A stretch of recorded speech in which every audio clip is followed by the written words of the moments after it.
محمد وعلى آله أمام فرض درود মুমিন বাইগন নবীর প্রেমে মজিয়া বলেন ফরদ দরুদ মুমিন বাইগন নবীর প্রেমে মজিয়া তোমার দরুদ শোনে নবী রোজা পাকে থাকি ইয়া আল্লাহুম্মা সাল্লি মোহাব্বতে পড়েন মাওলানা মুহাম্মদ ওয়া আলা মাওলানা ওগো আল্লাহর হাবিবুল্লাহ আপনার নাহি তুলনা আপনার নূরের পরশ লেগে ইয়াসরিব হইল মদিনা আল্লাহুম্মা সবাই মোহাব্বতে পড়েন নবীর দুরূদ পড়লে ঈমান তাজা হয় محمد وعلى آل سيدنا محمد لا إله لا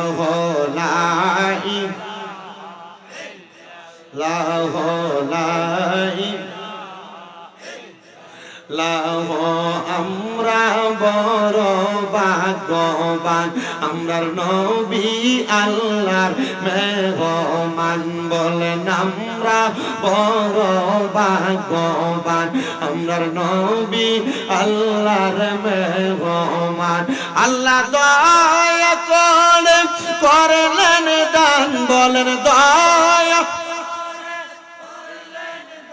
আমরার নবী ঈমানের ঈমান লা ইলাহা লা ইলাহা আইরে অনেক দূরে মদিনা আমরা কেমনে যাব জানি না দয়াল আল্লাহ দয়া করেন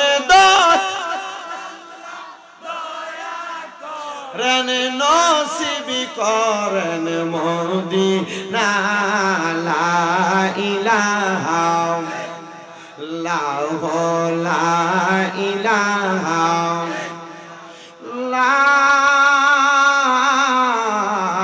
ইলাহা ইল্লাল্লাহু মুহাম্মাদুর রাসূলুল্লাহ সাল্লাল্লাহু আলাইহি ওয়াসাল্লাম একটা জবানও বন্ধ নাই মুহাব্বতের আওয়াজে চক্ষুটা বন্ধ করে দিয়ে আমার আল্লাহ তাআলার একটু জাতের জিকির করেন আল্লাহ আল্লাহ আল্লাহ আল্লাহ আল্লাহ আল্লাহ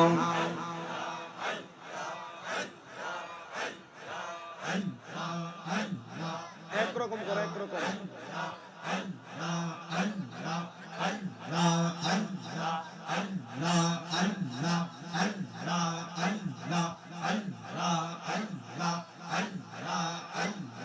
জবানটা খুইলা আল্লাহটাকে স্মরণ নাই দয়াল নবী তুমি গুণময়ী মারহাবা দয়াল নবী তুমি গুণময়ী মারহাবা আয় চলে আয় কান ধরে পাপী উম্মত উদ্ধারিতে গো নবী সাজদায় থাকবেন পৌরি গো নবী দয়াল নবী তুমি গুণময়ী মারহাবা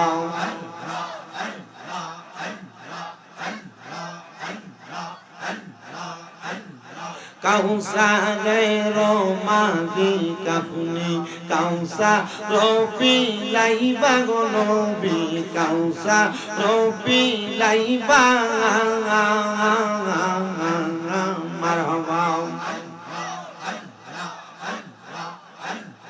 পাপি তাপি উম্মতের গো ও নবী উদ্ধার করিবা গো নবী দয়াল নবী তুমি গো নবী মারহাবা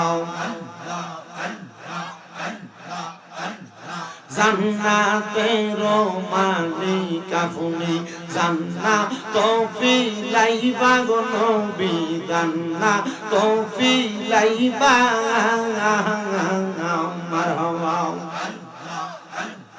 গুনাহগারদের উদ্ধার করতে গো ও নবী সাজদাতে পড়িবা গো নবী দয়াল নবী তুমি গো নবী মারহাবা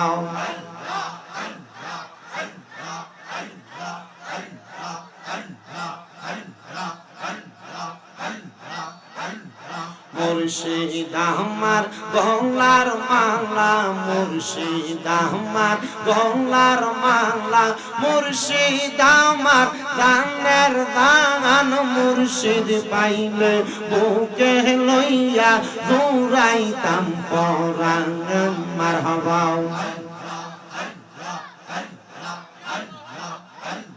মুর্শিদ পাইলে কোলে লইয়া দৌড়াইতাম পরাণ মারহাবা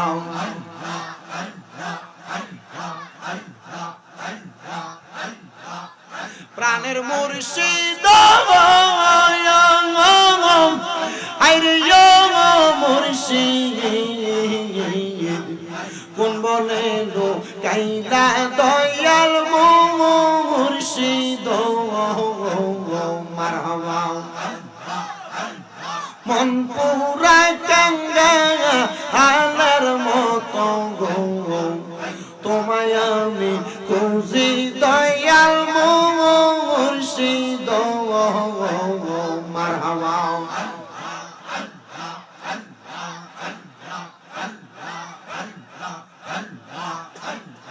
আল্লাহ একদিন লইয়া যাইবা ইমানদার বা নাইয়া নিও ইমানদার বা নাইয়া নিও নবী জির প্রেম ইমানের মূল সবাই বোঝার তৌফিক দিও মারহাবা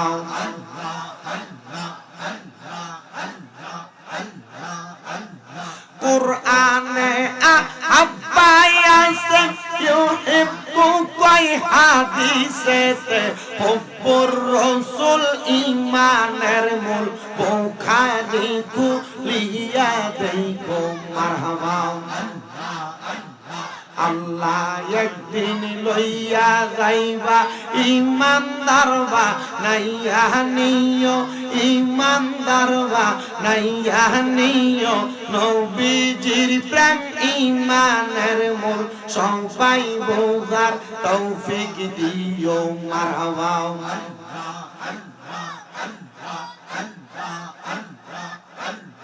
কবরে পরীক্ষা হবে নবীজিকে দেখাইবে যে নবীকে নাসি নিবে জান্নাত পাওয়ার আশা নাইও আল্লাহ একদিন নিয়া যাইবা ইমানদার বা নাইয়া নিও নবীজির প্রেম ইমানের মূল সবাই বোঝার তৌফিক দিও মারহাবা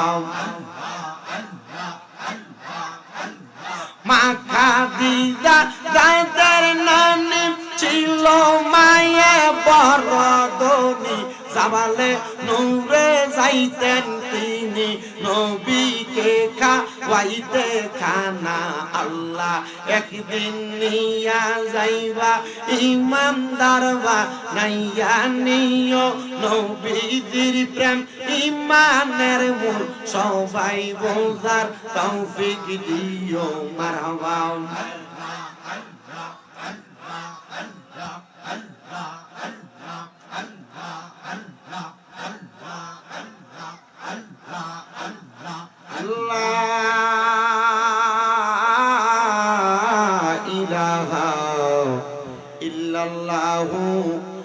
মুহাম্মাদুর রাসূলুল্লাহ সাল্লাল্লাহু আলাইহি ওয়াসাল্লাম আল্লাহুম্মা আমিন আল্লাহুম্মা আমিন আলহামদুলিল্লাহি রাব্বিল আলামিন আসসালাতু ওয়াসসালামু আলা রাসূলিহিল কারীম মাবুদ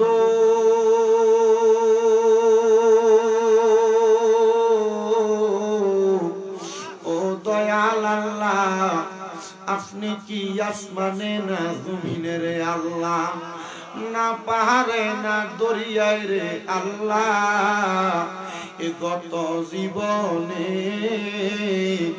আপনার কত তালাশ করলাম সন্ধান পাইলাম না আল্লাহ বহু সন্ধানের পরে এই বিবারিয়া জেলার অন্তর্গত হোসেনপুর নুরুন আলা নূর যুব সংগঠনের উদ্যোগে 10তম বাৎসরিক ঐতিহাসিক সুন্নি মহাসম্মেলন সাজায়া আমার সঙ্গে এলাকার উলামায়ে কেরাম বিশেষ করে দাড়ি পাকা মুরব্বী বাবারা যুবক নওজোয়ান ভাইয়েরা ছোট ছোট মাসুম বাচ্চা পর্দার অন্তরালের মা বোনেরা জীবনের গুনাহ মাপ পাওয়ার আশায় আল্লাহ তোমার দরবারে দুইটা হাত বাড়িয়ে দিছি গো আল্লাহ যার হাতটা তোমার দরবারে মায়া লাগে পছন্দ হয় ওই হাতের উসিলায় আমরার জীবনের গুনাহ মাফ কইরা আমরার বেগুনাহ মাসুম বান্দা বানাইয়া দাও এরে আমার এই হোসেনপুর এবং আশেপাশে এলাকার মা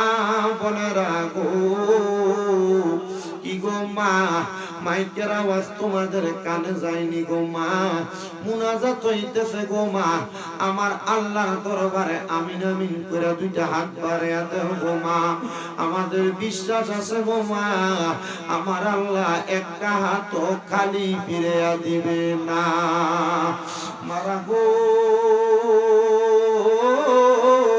দুনিয়ার কাজকর্মগুলা বন্ধ হইছে নি গো মা মুনাজাত হইতেছে আমার আল্লাহর দরবারে তোমার ঘরের একটা কন্যারে নামাজের মুসল্লাটা বিছায়া যদি আমিন আমিন করে দুইটা হাত বাড়াইয়া দাও আমাদের বিশ্বাস আছে গো মা আমার আল্লাহ একটা হাত খালি ফিরাইয়া দিবে না এরে আমার হোসেনপুর এবং আশেপাশে এলাকার ভাই বাবারা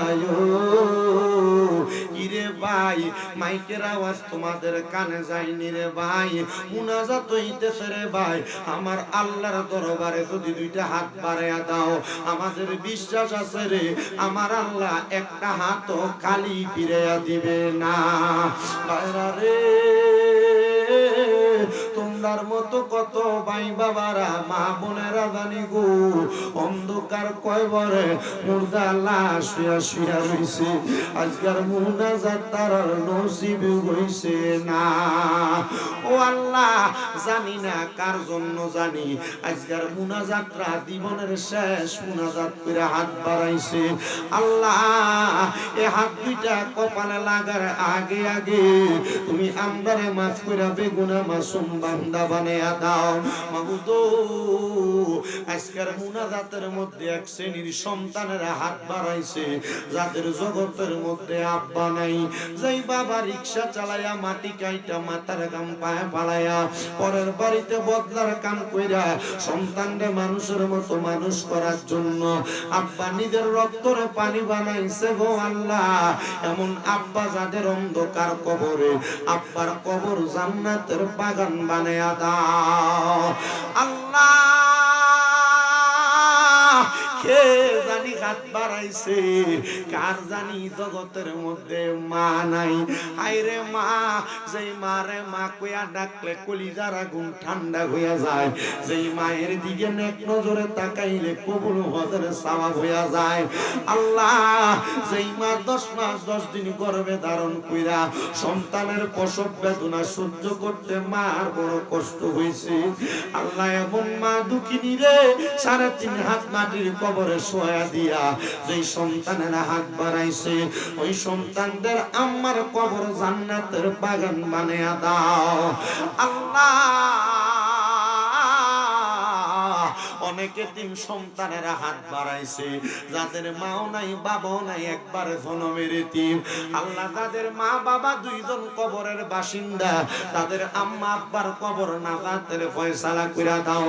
যাদের মা বাবা বেঁচে আছে গো, মা বাবার হায়াতের মধ্যে বরকত দাও, রিজিকে বরকত দাও। প্রত্যেকের ব্যবসা বাণিজ্য কাজ করবে, চাকরিতে বরকত দান করো। প্রত্যেকের পড়ালেখার মধ্যে বিদ্যা বুদ্ধি বাড়ায়া দাও।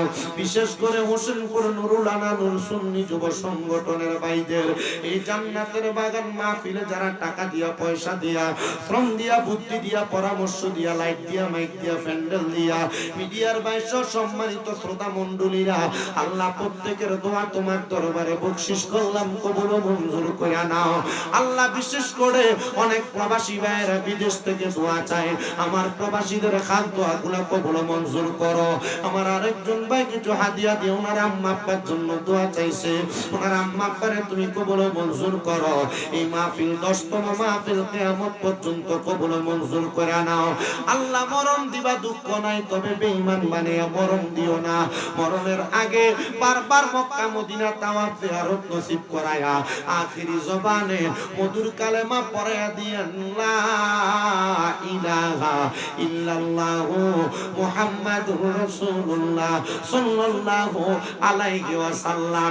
একটা জবানও কেউ বন্ধ রাখবেন না, জবানটা ছেড়ে বলেন মুনাজাত করে দোয়া চাইলাম একজনের কাছে, তিনি কি? আল্লাহর দোহাই লাগে আরেকবার বলেন তিনি কি? বাজান আমার বড় সাবজেক্ট দিয়েছেন, আমি চেষ্টা করব সেই সাবজেক্টের উপরে কথা বলার জন্য।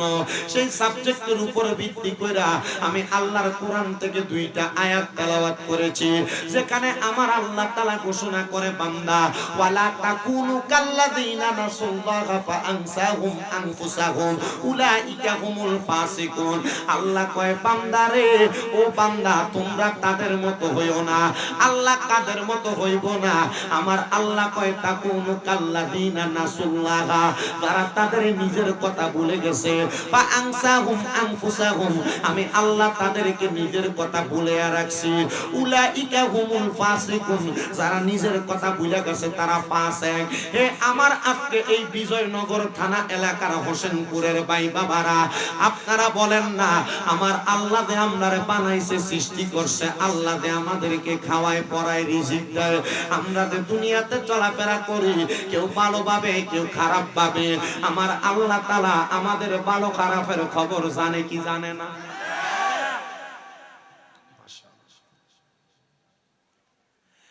আমার আল্লাহ তাআলা আমাদের ভালো খারাপের খবর জানে। আল্লাহ কয়, তোমরা তাদের মতো হয়ো না যারা তাদের নিজের কথা ভুলে গেছে। এখন নিজের কথা কারা ভুলে গেছে? আপনাদের এলাকার মানুষ নামাজ পড়ে কি পড়ে না? এই নামাজের ওয়াজে গেলে আমি জানি এমনি দম দিয়া লাগে, তবু আপনারা জবাব দিবেন, জবাব যদি না দেন ওয়াজ করতে কষ্ট হবে। মানুষ 5 ওয়াক্ত মুসল্লি আছেন এলাকায়, আর মুসল্লি কয়েক ধরনের হয়। মুসল্লি কয়েক ধরনের হয়। যে ব্যক্তি 5 ওয়াক্ত নামাজ পড়ে, সে 5 ওয়াক্ত নামাজের পাঞ্জেগানা মুসল্লি। এক জাত আছে 5 ওয়াক্ত পড়ে না, শুধু জুমার নামাজ পড়ে, এটা জুমার মুসল্লি। এক জাত আছে যে জুমাও পড়ে না, ঈদের নামাজটা পড়ে, এটা ঈদের মুসল্লি। এক জাত আছে ঈদের নামাজও পড়ে না, কিন্তু জানাজার নামাজে দৌড়ে দৌড়ে যায়, এটা জানাজার মুসল্লি। আছে না? এবার আপনারা আমার প্রশ্নের জবাব দেন, আপনাদের এলাকার মধ্যে সুদখোর আছে না নাই?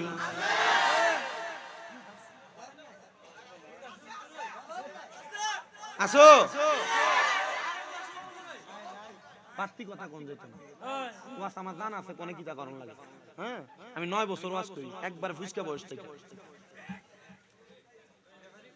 সুদখোর শুধু আছে বললে চলবে না সমাজের মধ্যে পুরুষরা একজন আরেকজনে এলাকা ভিত্তিক 1 লাখে বছরে 30,000 সুদ খায় এমন সুদিও আছে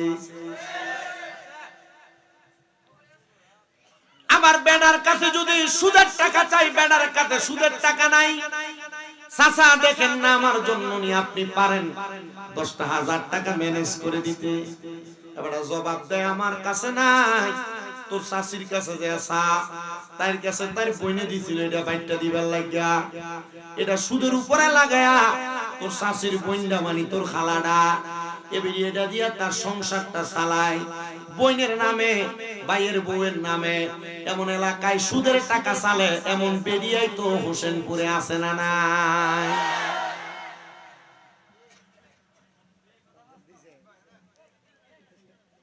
ভাই আল্লাহর রাস্তে যে জেনে আছেন এমনি দাঁড়ায় আছেন আল্লাহর রাস্তে এটা তারা দোষ এরা কেন জোরে বড় জায়গা পাইছেন কিছু করার নাই আপনি কেউরে বইতেও কইেন না আপনারা যেমনি আছেন এমনি থাকেন তখন ফারি কইতে একজনের কান্দে বইলাম এটা হবে এইদিকে হইলো তো সাপ দিবে না নাড়া ছাড়া করলে 3 লারা দিলে কচু গাছ আছে না হইতো না বাবা যেমনি আছেন এমনি থাকেন হুদা মাহফিলটা ভাঙ্গেন আমি আপনাদের সবার কাছে আমি একটা কথা বলতে চাই বাবা এলাকাতে মানুষ সুদখোর বলবে এজন্য বেডো সুদ খায় না বেডিও সুদ খায় না জায়গা জমি বেচা ব্যাংকে এফডিআর এর নামে 10 লাখ টাকা রাইখা বছরে বছরে তুইলা খায় এমন সুদখোর সমাজে আছে না নাই এটা ন্যাশনাল সুদখোর আরেক জাতের সুদখোর আছে যে সুদ আপনার বউ আপনারে ফান দিয়া খাওয়ায় বলো দুরিটা কোন দাম এটা হলো আপনার স্ত্রী দেখবেন আপনারা রাত্রবেলা ঘুমায় আর মাথায় হাত মালিশ করে আর কত সুন্দর কয় তুমি যে যা ইনকাম করো সবই খরচ করে লাও আমরা আবুদাড়ির তো একটা ভবিষ্যতের ব্যাপার আছে তুমি একটা ডিপিএস করো না ব্যাংকে মাসে মাসে কিছু টাকা রাখতে এটা ডাবল হয়ে আইতো আপনারা কোন ডিপিএস এর নামে সুদ খাওয়াই না মুসলমানও বাংলাদেশে আছে না আপনারা কি মনে করতেছেন ডিপিএস হালাল অনেকে নিচে নিচে আছে কইতে পারতেছে না চিন্তা করে আরে হুজুর আমিও তো ডিপিএস একটা করে রাখছি ভবিষ্যতের কথা চিন্তা করে এমন সুদখোর আছে না নাই এই ছেলে ওনারে দিচ্ছ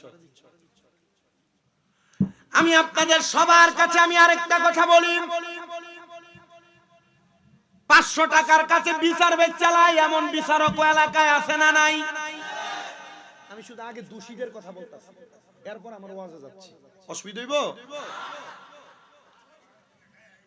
উচিত বিচার রে 500 টাকা পাইয়া ন্যায় বিচার রে অন্যায় বানায় অন্যায়দারে ন্যায় বানায় এমন সিটার মার্কা সর্দার মাথা বড় এলাকায়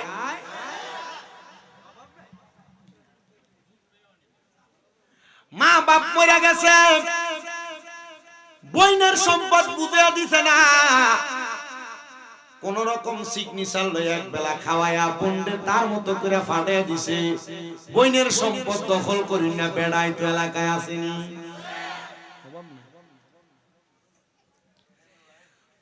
বড় ভাই মারা গেছেন ভাই ভাতিজা বেঁচে আছে ওই ভাই ভাতিজা লাঠির জোরে শাসার লগে পারবে না এই কথা চিন্তা কইরা ভাইয়ের সম্পদ ভাতিজারে বুঝায় দেয় না এমন ভাই এই তো এলাকায় আছে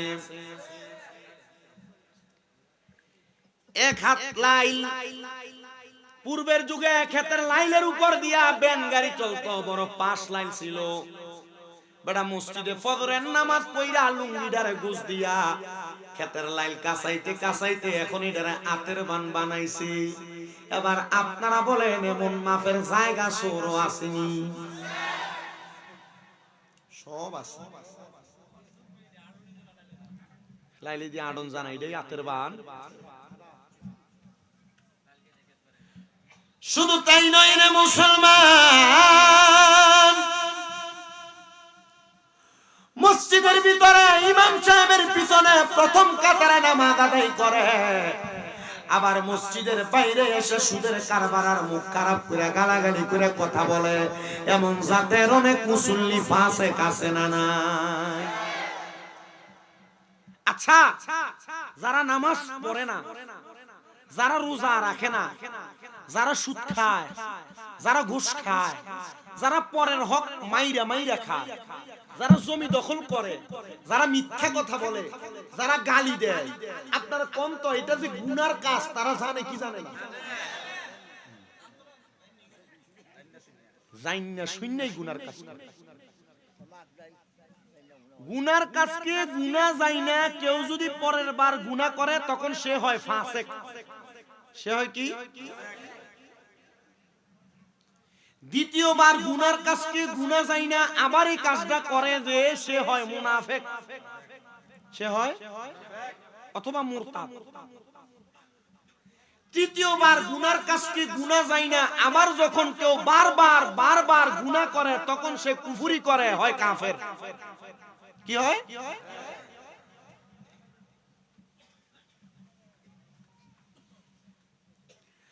আমি আপনাদের সবার কাছে আমার আয়াতে কারিমার তাফসীরের আলোকে কথাটা বলার চেষ্টা করি। আল্লামা জালালউদ্দিন সুয়ুতী, আল্লামা জালালউদ্দিন মুহল্লি রহমাতুল্লাহ আলাইহি দুইজন তাফসীরকারক মিলে একটা তাফসীর করেছেন, যে তাফসীরের কিতাবের নাম হলো তাফসীরে জালালাইন শরীফ।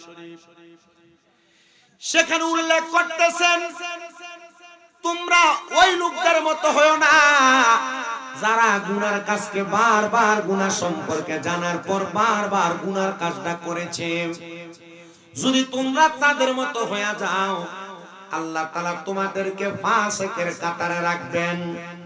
যারা ফাসিক হয়ে যায়, কি হয়ে যায়? যারা ফাসিক হয়ে যায়, এই ফাসিক যদি ফাসিক হওয়ার পর পরবর্তীতে কোনো ইবাদত করে, নামাজ পড়ে, রোজা রাখে, হজ করে, যাকাত দেয়, দান সদকা করে, ওই ফাসিকের ইবাদত আল্লাহ তাআলার দরবারে পৌঁছায় না। কারণ কি? ফাসিক হওয়ার কারণে সে পাক্কা মুসলমান না। তখন তার ইবাদতরা আসমান এবং জমিনের মধ্যবর্তী জায়গার মধ্যে ঝুলন্ত অবস্থায় থাকে। ইয়া রাসূলুল্লাহ, বুঝতে পারলাম ঝুলন্ত অবস্থায় থাকে। তাহলে আপনি বলেন না, আমরা গুনার কাজকে যদি গুনাহ যাই না, আমরা গুনার কাজ থেকে ফিরে আসি, তখন আমাদের পরিচয় কি হবে? বলে তখন তোমাদের পরিচয় হবে মুমিন। তুমি জানো এটা গুনাহ, তখন তুমি সেখানে পা বাড়াও নাই। তুমি জানো সুদ খাওয়া হারাম, তখন তুমি সুদ থেকে ফিরে আসছো। তুমি জানো গুনার কাজগুলাকে গুনাহ জানার পর তুমি সেখান থেকে ফিরে আইসা তখন আল্লাহ তাআলার কাছে তওবা করেছো আর স্বীকৃতি জানাইছো, আল্লাহ এগুলা গুনার কাজ, বদ কাজ, হারাম কাজ আমি করব না। তখন তুমি মুমিন হয়ে যাইবা।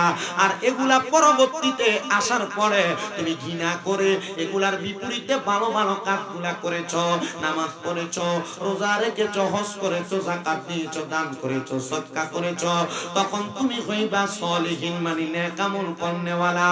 যখন তুমি নেক আমল করতে করতে তোমার নেক আমলের প্রতি মুহাব্বত তৈরি হবে, ওই মুহাব্বত তৈরি হওয়ার কারণে তুমি সলিহিন থেকে হইবা আবেদিন, তুমি আবেদ। আর আবেদ বান্দা যখন ইন্তেকাল করে, আমার আল্লাহ তাআলা ওই আবেদ বান্দাটারে প্রশান্তির মরণ দান করে। পড়েন সুবহানাল্লাহ। কি মরণ দান করেন? প্রশান্তির মরণ। প্রশান্তির মরণ কোনটা? হোসেনপুর এলাকার বহুত মানুষ মরে যায়, জিব্বার ভিতরে কামড় দিয়ে থাকে, মরে না? এলাকার বহুত মানুষ মরে যায়, মরে যাওয়ার সময় নাকি মুখি দিয়ে রক্ত বাইর হয়। এলাকার অনেক মানুষ মারা যায়, মারা যাওয়ার সময় চোখ উল্টে যায়। এলাকার অনেক মানুষ মারা যায়, মারা যাওয়ার সময় ঘাড়ের রোগ, হাতের রোগ ছিঁড়া যায়, ছিঁড়া যাওয়ার কারণে শরীর, হাত পা সব শক্ত হয়ে যায়। এটা কি প্রশান্তির মরণ? এটা অশান্তির মরণ। এটা কি এর মরণ? তো আপনারা যারা যুব সমাজ এখানে বসেছেন, আপনারা তো কিছু কিছু দোষের বিষয় আছে। এর মধ্যে বর্তমানে যুব সমাজের যে দোষের বিষয় সেটা হলো নেশা। খুব সওয়াবের কাম, খুব সওয়াবের কাম। এই নেশা দ্রব্য বড় বড় বড় বাক্কাস। আমি আপনাদের কাছে এই নেশার একটা ভয়াবহতা বলে দিয়ে যাই। আল্লাহর নবী বলেন 3 সময় 3 ব্যক্তির ঈমান থাকে না। এর মধ্যে 1 নাম্বার হলো কোন নেশাখোর যখন নেশা করে, ওই নেশা করার সময় নেশাখোরের ঈমান থাকে না। যতক্ষণ পর্যন্ত নেশাখোর কালেমা পড়ে ঈমান না আনে ততক্ষণ তার ঈমান ফিরে আসে না। গাঞ্জা, ইয়াবা, ট্যাবলেট নামক যেটা আপনারা আহার করেন আর বহন করেন, ভক্ষণ করেন, নেশা দ্রব্য যারা মদ পান করেন, আপনারা মনে রাখবেন নেশা দ্রব্য পান করার কারণে আপনি হয়ে যান বেঈমান, বেঈমান, বেঈমান। আপনার ঈমান থাকে না। এবার আপনারা বলেন ঈমান রক্ষা করার জন্য নেশা দ্রব্য ত্যাগ করার দরকার আছে না নাই? 2 নাম্বার, কোন চোর যখন চুরি করে, চোর যখন চুরি করে, ওই চোর চুরি করার সময় চোরের ঈমান থাকে না। যুবক ভাই, বন্ধু বান্ধবের পাল্লায় পড়া কত মানুষের গাছের ডাব চুরি করো, বন্ধু বান্ধবের পাল্লায় পড়া কত মানুষের ক্ষেতের মূলা শশা চুরি করো, বন্ধু বান্ধবের পাল্লায় পড়া রাস্তা দিয়ে হাঁটার সময় মানুষের গাছের আমজাম বরুই চুরি করো। এ ব্যবসায়ীরা, তোমরা যারা ওজনে চুরি করো, এ পর্দার অন্তরালের মা বোনেরা, ক্ষেতের লাইল দিয়া হাঁটার সময় তোমরা যারা মানুষের ক্ষেতের ধনিয়া টান দিয়া, তোমরা যারা হাঁটার সময় মানুষের গাছের 2টা মরিচ হাতে করে নিয়ে আসো, এই ব্যবসায়ী ভাই সহ এলাকার খুদ্দেরেরা, তোমরা যারা এলাকার দোকানদার আসলে বাদামওয়ালা চানাচুরওয়ালার কাছ থেকে না বইলে 1 মুঠ নিয়ে খায়া পালাও, তারপর অনুমতি চাও, মনে রাখবা এটা হালাল না, এটা চুরি, চুরি, চুরি। বলে হুজুর দেখছে না বইলা করছো।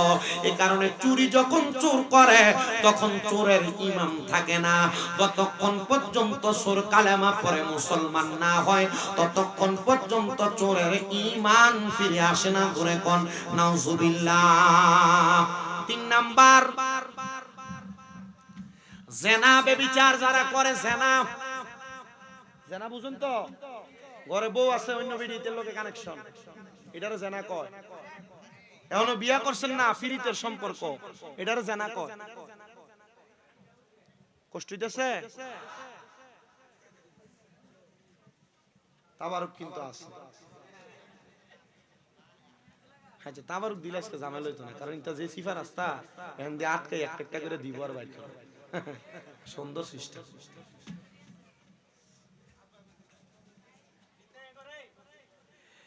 জেনা ব্যভিচার যারা করে, আল্লাহর নবী বলেন জেনা ব্যভিচার করার সময় জেনাখোরের ঈমান থাকে না। যতক্ষণ পর্যন্ত সে কালেমা পড়ে ঈমান না আনে ততক্ষণ পর্যন্ত তার ঈমান ফিরে আসে না। এবার আপনি জেনা মনে করেন কোনটাকে? নারী পুরুষ মেলামেশা করা, এটাই শুধু জেনা না। জেনা কোনটা কোনটা এবার শুনেন। তোমরা যারা ফিরিতে সম্পর্ক মোবাইল টিসপিটিস করো, তোমরাও এটা শুনতে হবে, এটাও জেনা। কিভাবে? জেনা শুধু নারী পুরুষ মেলামেশা করলে হয় না। জেনার 1 নাম্বার প্রকার হলো কোন পুরুষ মানুষ যদি কোন গায়রে মাহরাম মহিলার দিকে তার চোখ দিয়া তাকায়, তখন ওই চোখ দিয়া গায়রে মাহরাম মহিলার দিকে তাকানো চোখের জেনা। খালতো বোন, মামতো বোন, ফুফাতো বোন রাস্তা দিয়া চলে যায় এলাকার মাইয়ারা স্কুলে, তুমি তাকায় থাকো, বড় সুন্দর, এলাকায় বিবাহ হয়, কত সুন্দর সুন্দর ড্রেস পরে চুল ছেঁড়া মায়া ফেনা আসে, তুমি তাকায় থাকো, আল্লাহর কসম এটা তোমার চোখের সুন্দর না, এটা তোমার চোখের জেনা, চোখের জেনা, চোখের জেনা। আর জেনা যারা করে তারা ঈমানদার না, তারা বেঈমান। এটা আমার কথা না, রহমতের নবীর ঘোষণা কন্যা, ঠিক না বেঠে? এই ওয়াজ শোনেন না, গান গজল গায়ে শেষ করলে ওয়াজ শোনেন। যদি কোন যে গজল গায়ে শেষ করতে সুযোগ আছে, আমার ওয়াজের প্যাকেজ বালা, গজল পাইবেন, জিকির পাইবেন, মুনাজাত পাইবেন, সব আছে ওয়াজ। কিন্তু আমাকে যে সাবজেক্ট দিছে সাবজেক্টের উপর আমার কথাটা শেষ করতে, ঠিক না? আনাইল না আগামী কালকে দোহানে বইয়ে কই ওই বন্ডটা আনছিল, এটা তো এক জাতের অভ্যাস আছে না, এটা মুনাফিক, এটা ফ্যাশনে কথা কই, এটা কি কয়? এ যদি বিরুদ্ধে কয় বলে হ্যাঁ গজল গাইছে, জিকির করছে, বন্ডটা আইছে, তবে আমরারে কিছু বালা বালা কথা কয়ে গেছে, এই কথাটি একটু কও। যদি না কইতে পারে জুতাটা খুললা ঠাস করে বাড়ি মারবে। কি লাগা? কারণ তে আমার বদনাম করতে আসছে, বালা দুইটা কিছু এটা কইতে আসছে না, কথা কই না। হুজুর আপনি আমরা মারামারি শিখাই দিলেন না, হুদাহুদি মাইরেন টাইরেন না, এটা কইলে বলে হ ঠিক কই, এই গজল গাইয়া জিকির আজকার কইরা সময়ই নষ্ট করছে, তবে আমরার কিছু শিখিয়া গেছে, তুমি হয়তো শুনছো না। ঠিক আছে তো? আমি বিজয়নগর থানায় কিন্তু এই বছর কটা মাহফিল দিছি, বহুত বছর বিজয়নগর ঢুকিনি, বহুত বছর। এই কয়দিন আগে ফাইক ফার আইছি, এবছর এনে আইছি, রামপুরে গেলাম, এন্দিয়া কোনে জানি একটা আইলাম যে আমার ছাত্রটার আব্দুল্লাহপুর, আর মনে 6 তারিখ একটা মাহফিল আছে আইলো। এই ওই আমার বয়স 26 থেকে 27 পড়ছে, কিন্তু ওয়াজ 9 বছর এসএসসির পর থেকে। মারহাবা খান। আমার আসলে আমি যে ওয়াজ মাহফিলে আসি আমার খুব কষ্ট হয়, আমার আম্মা অসুস্থ, বুঝছেন, 7 মাসের উপরে। আমি আমার আম্মার কাছে আমার 2 জন ভক্ত আছে, ওনারা আম্মার খেদমত করে, আগের থেকে অনেক সুস্থতার দিকে। তবু আমি ওয়াজ মাহফিল গুলাতে যাই, কারণ আপনারা হয়তো অনেকে জানেন সুন্নি বহুত বক্তা আছে আব্বা, আমার 6টা মাদ্রাসা চলে। আমি যদি ওয়াজ মাহফিল না করি আমার নিজের ফেডও চলতো না, মাদ্রাসাও চলতো না, সুন্নিয়তের খেদমত হইতো না। কথা কি বুঝছেন আপনারা? আপনাদের বিজয়নগরের ছাত্র আছে, যে বলছে আব্দুল্লাহপুর জেনে মাহফিলে আইছি, এবারের একটা ছাত্র আমার মাদ্রাসায় পড়ে। আমি টার্গেট দিছি আগামী 1 বছরের মধ্যে ফুল হাফেজ হয়ে যাবে। দোয়া করবেন ইনশাআল্লাহ আপনারা, বিশেষ করে আমার মাটার লাগে দোয়া করেন। আমার মাটা সুস্থ হয়ে গেলে আমার আর টেনশন নেই।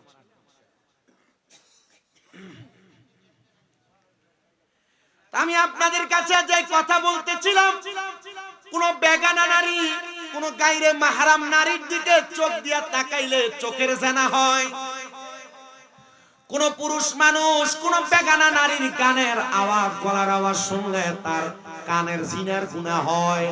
আর আপনারাই ওই জাত মুসল্লি যে এলাকার মধ্যে উরুস মুবারকের নাম দিয়ে ব্যক্তি না গান করে, আর আপনারা সে জায়গার মধ্যে আপনারা এক কাতারের মুসল্লি হইয়া গান শুনবার লাগে যান। কি আছে না? আহলে সুন্নাত ওয়াল জামাতের বদনাম করার জন্য এটাই যথেষ্ট। যারা পেছনে লাগে উরুস মুবারক আর মহিলা দিয়ে গান বাজনা করে, এদের সাথে সুন্নিদের কোনো সম্পর্ক নাই, এরা ভণ্ড, এরা সুন্নিয়তের বদনামকারী, এরা মুরতাদ। কথা কোন না ঠিক না বেঠি? আপনি যে বাউল বলতেছেন এদেরকে দিয়ে গান করান, আপনি কোন যারা মারেফতের কথা বলে? এই বাউল শব্দটার একটা অর্থ হলো ফসরাব। ফসরাব কি? কি দেখো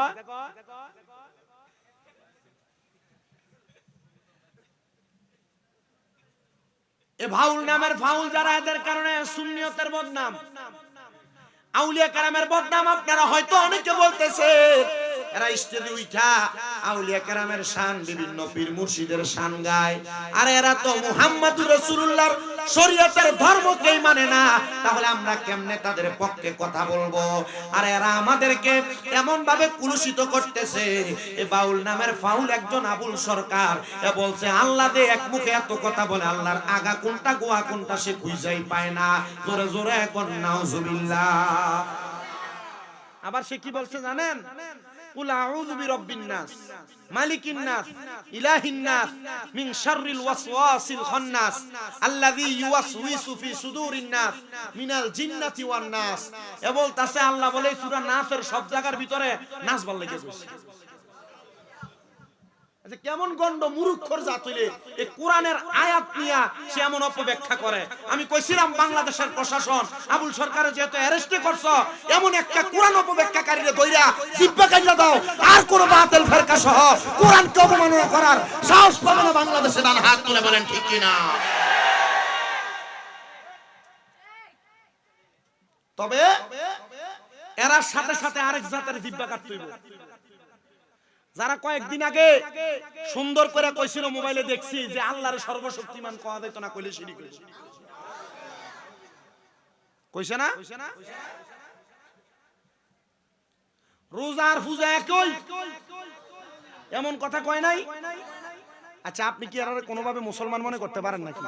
এটা ভাক্কা মুনাফিক। আমি বাংলাদেশের প্রশাসনের কাছে বারবার বলি, বাউলদের যেমন শাস্তি দিবেন, আল্লাহকে আল্লাহ সর্বশক্তিমান বললে শিরক হবে। রোজার পূজা সমান, মুসলমান হিন্দু ভাই ভাই, এই কথাগুলো যারা বলে এদেরকে আইনের আওতায় আনেন। কারণ এদের থেকেই শিক্ষা সাধারণ মুসলমান নাস্তিক মুরতাদ আর জিন্দিক হইতেছে। এদেরকেও শাস্তি দেন, দেখবেন বাংলাদেশে ইসলামী রাষ্ট্র হিসেবে প্রমাণ করতে বেশি দিন লাগবে না। কথা কন না ঠিক না? আর আমরা সুন্নিরা এদের বিরুদ্ধে কই না দেখা, এরার উতলে ফাতলে এরার হককে কথা কই দেখা আমরা রে কই বন্ধ। তাইলে আমরা এদেরকে সাজ দিয়ে আমরা বন্ধ না উপাধিটা আমরা কিনা লইতেছি না?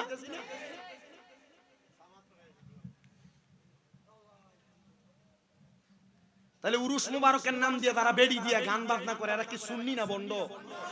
এদের সাথে সুন্নিয়তের কোনো সম্পর্ক তৈয়া না মুসলমান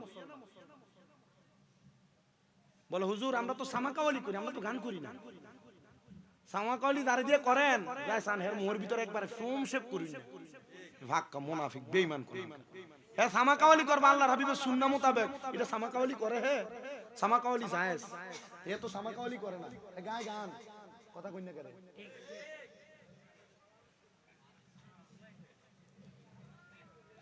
আমার মুসলমান ইমানদারেরা, এমন নারীদের গলার আওয়াজ কোন পরপুরুষ কান দিয়া শোনা, তাহলে পুরুষের কানের জেনা।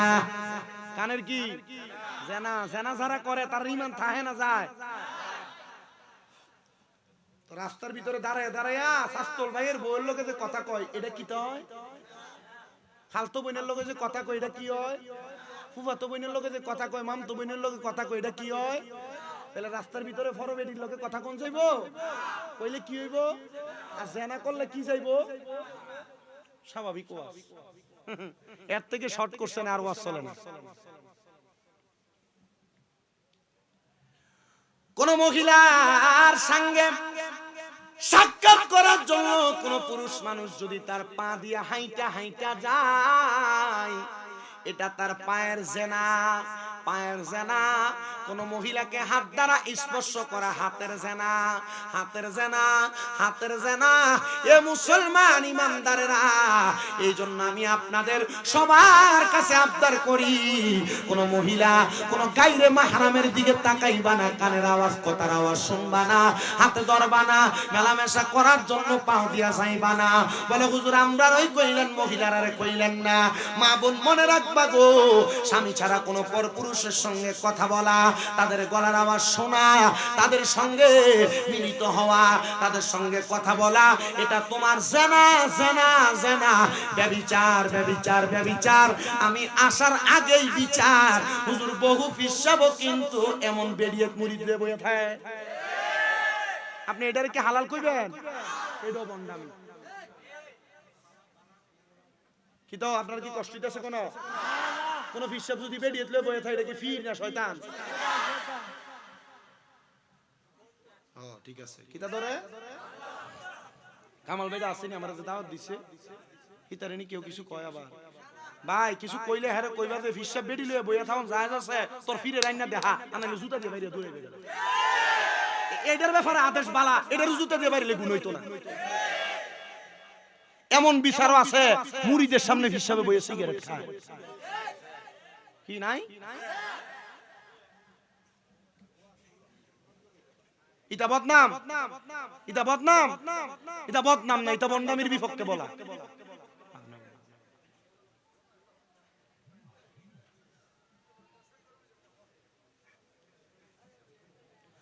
আমার মুসলমান ইমামদারেরা, তাহলে এমন কোন এই মুরব্বি আমার কথা জবাব দিতে হবে, এটা বদনাম না। এটা কেমনে বদনাম? এটা ওয়াজ না, কিটা বিড়িতলে বইয়ে থাকুন, এটা বালা জিনিস। আমি দেখছি তো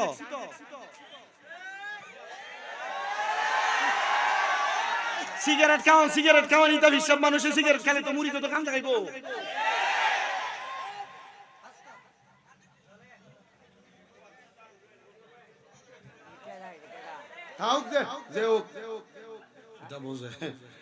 আপনারা কি কষ্ট দিতেছে? কোন ওয়াজ বুঝেন আপনারা? ওয়াজিতে ওয়াজ চলে আপনার এলাকা। এবার একজন যদি অপছন্দ করে আমার কিছু হইতো না, আর অপছন্দ করলে আমার কথার ইন্ডিকেট করে আমার কথার বিরুদ্ধে প্রমাণ দেওয়ার পরে যাওয়া লাগবে। আপনারা একটু মনোযোগ দিয়ে শুনবেন। তাহলে আমি বলছি কয় প্রকার ব্যক্তির ঈমান থাকে না? 3 প্রকার ব্যক্তি, এর মধ্যে 1 প্রকার হইল চোর, 2 প্রকার হইল নেশাখোর, 3 প্রকার হইল জিনাখোর। এই 3 প্রকার ব্যক্তির 3 কাজের সময় ঈমান থাকে না। তাহলে আপনি আমি যদি এই 3 কাজ করি আমাদের ঈমান, তাহলে আমরা কি এই কাজ করতে পারবো? এবার একটু ধৈর্যের সাথে মনোযোগের সাথে শোনার চেষ্টা করেন। আমরা কেন দুনিয়ার জমিনের মধ্যে আসলাম, আর আল্লাহ কেন পাঠাইছেন?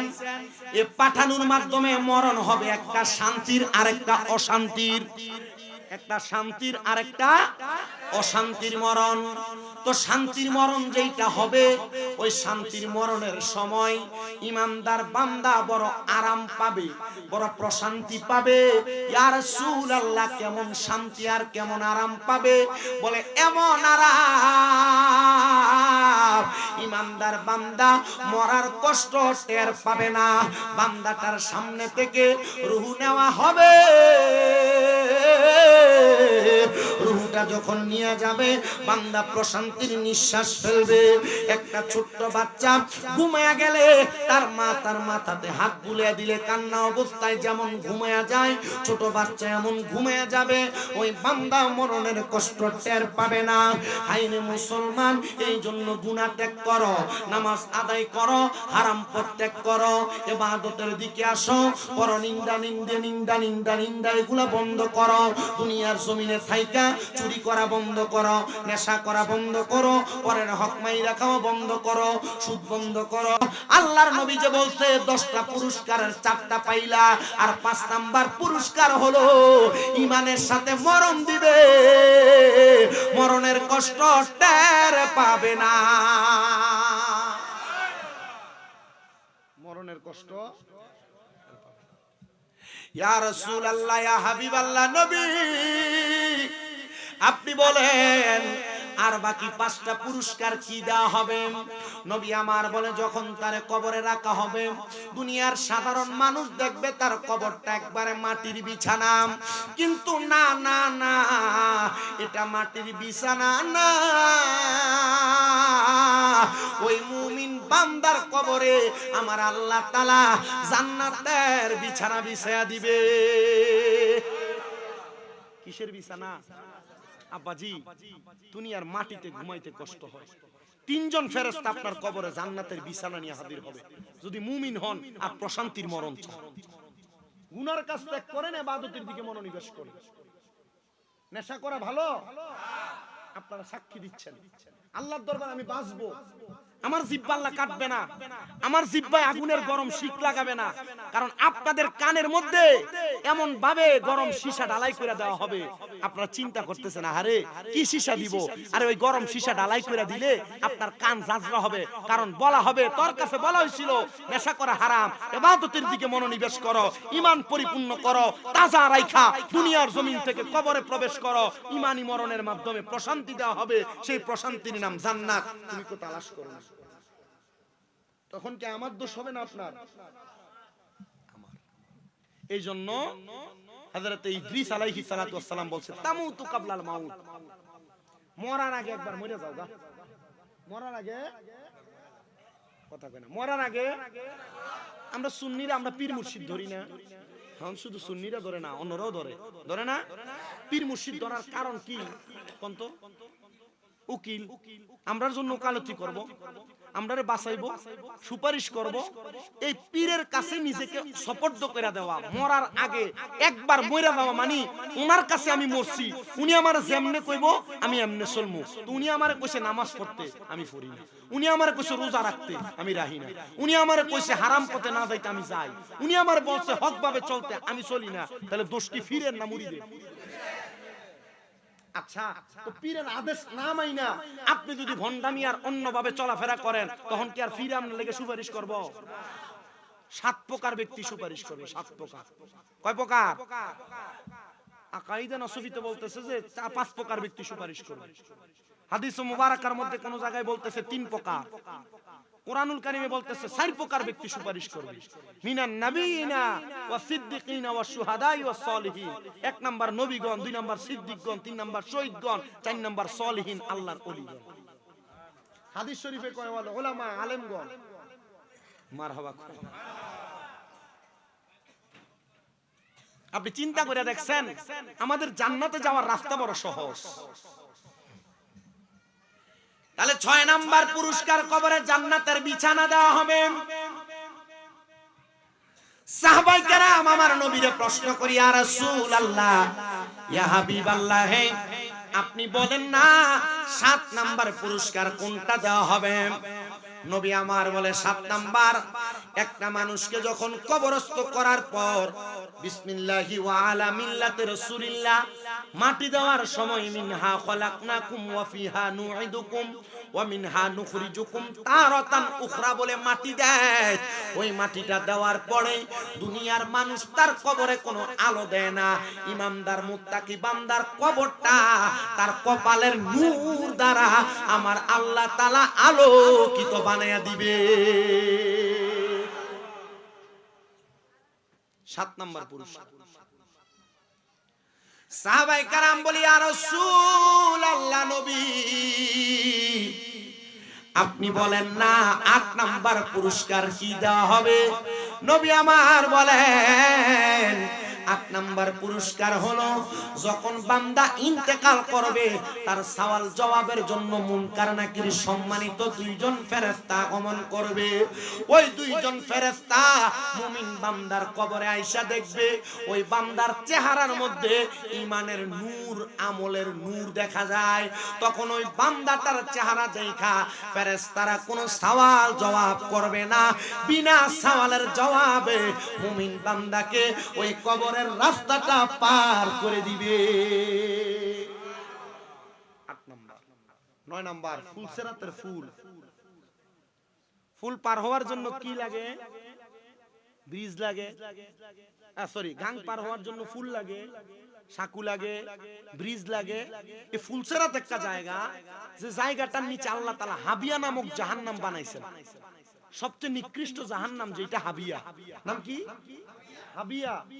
এই হাবিয়া জাহান্নামের মধ্যে আগুনের এত তাপ, কোন মানুষ ফুলসেরাত পার হওয়ার সময় সে হাবিয়ার উপর যদি কোন মানুষ এই যদি ফুলসেরাতে পা রাখে, যদি বেঈমান হয়, বেআমল হয়, ওই বান্দাটা ওই আগুনের তাপে আগুন স্ফুলিঙ্গ হইয়া ওই বান্দাটা নিচে পড়ে যাবে। কিন্তু যদি বান্দা মুমিন হয়, যদি বান্দা মুমিন হয়, ওই মুমিন হওয়ার কারণে বান্দাটা বিসমিল্লাহ বলে ফুলসেরাতের মধ্যে তার পা রাখবে, আর আলহামদুলিল্লাহ বলে চক্ষু খুইলা বান্দাটা তার বাম পা উঠে দেখবে। বান্দাটা একটা চোখের বালি পাতা মারার আগে ফুলসেরাত পার হয়ে গেছে। ফুলসেরাত হওয়া লাগবে, শর্ত হইল কি? ইন্নাল্লাযীনা আমানু ওয়া আমিলুস সলিহাতি উলাইকা হুম খায়রুল বারিয়া। নিশ্চয় যারা ঈমান আনে, নেক আমল করে, 1 নাম্বার হওয়া লাগবে ঈমানওয়ালা, 2 নাম্বার হওয়া লাগবে আমলওয়ালা। এই 2 ওয়ালা যদি হয় তাহলে উলাইকা হুম খায়রুল বারিয়া, এরাই দুনিয়ার সবচেয়ে উৎকৃষ্ট মানুষ, এরাই জান্নাতের দাবিদার। জোরে কোন সুবহানাল্লাহ। এখন আমি যদি কই আমার ঈমান আছে, আমার কোন আমল দিয়ে কিতা করতাম, বেটা ঈমান এখনো ঠিক নাই। জি না, একটা মানুষের পেট যদি ফিডের থেকে কাটতে আলাদা করে, বেটা বাঁচবো? আচ্ছা, ফেডের থেকে যদি ফিডের মেরুদণ্ডটা সব আলাদা করে লাইটা বাঁচবো? ঈমান আর আমল হইলে একটা আরেকটার পরিপূরক। পেট আর পিঠের মতো। পেট আর বেশি উপরের ক্লাস, মাদ্রাসা ক্লাস 9 10 এ পড়ায় বাইনাল ফারকুল ঈমান ওয়ালা আমল। ঈমান আর আমলের মাঝে পার্থক্য কি? মুহাক্কিক উলামায়ে কেরাম বলছে ঈমান আর আমলের মধ্যে কোনো পার্থক্য নাই, একটা আরেকটার পরিপূরক, পেট আর পিঠের মতো। আমল ছাড়া ঈমানের দাম নাই, ঈমান ছাড়া আমলের দাম নাই। আমি আপনাদের সবার কাছে বলছি বাবা, 3 নাম্বার 9 নাম্বারের পরে 10 নাম্বার পুরস্কার হলো আল্লাহ তাআলার বান্দা যখন ফুলসিরাত পাড়ি দিবে বান্দাকে বলা হবে ফাদা খালাল জান্নাতা, বান্দা জান্নাতের মধ্যে প্রবেশ করো। সুবহানাল্লাহ। বান্দা জান্নাতে প্রবেশ করবে। এই জান্নাতে প্রবেশ করার পূর্বে বান্দাকে দুইটা কাজের উপর অটল থাকা লাগবে, ঈমান আর আমল। এই দুইটা কাজের উপর অটল থাকলে বান্দাটা হবে জান্নাতি। ইয়া রাসূলুল্লাহ, ইয়া হাবিবাল্লাহ, নবী কেমন জান্নাতি হব এটার প্রমাণ দিতেছেন হযরতে ইউসুফ তাফতাজানি রাহমাতুল্লাহ আলাইহি।